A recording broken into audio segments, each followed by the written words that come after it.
ஒருவேளை இயேசு சாதாரண ஒரு மனிதனாக மட்டும் இருந்திருந்தார் என்று சொன்னால், பரவாயில்ல, பேய் கூட எனக்கு நல்ல சர்டிபிகேட் கொடுத்துருச்சு, நீர் கடவுளுக்கு அர்ப்பணமான என்பதை பேய் கூட கண்டுபிடிச்சிருச்சு என்று சந்தோஷப்பட்டிருக்க வேண்டும். இயேசு கடவுளுக்கு அர்ப்பணமானவரா என்றால் ஆம், அர்ப்பணமானவர். ஆனால் அதை கடந்து அவர் என்ன செய்கின்றார்? பேசாதே, இவரை விட்டு வெளியே போய் என்று அதட்டுகின்றார். இங்கே நாம் ஒவ்வொரு முறையும் கடவுளுடைய வார்த்தை அறிவிக்கின்ற போது அங்கே கடவுளுடைய பிரசனத்தை கொடுக்கக்கூடிய அனுபவமாக ஒவ்வொரு மறையுறையும் மாற வேண்டும். அதுதான் கடவுளுடைய அந்த வல்லமை வெளிப்படுத்துகின்றது.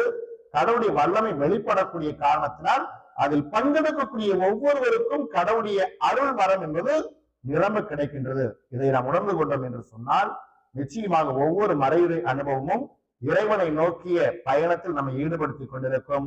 நம்பி ஏற்போம். ஆமென்.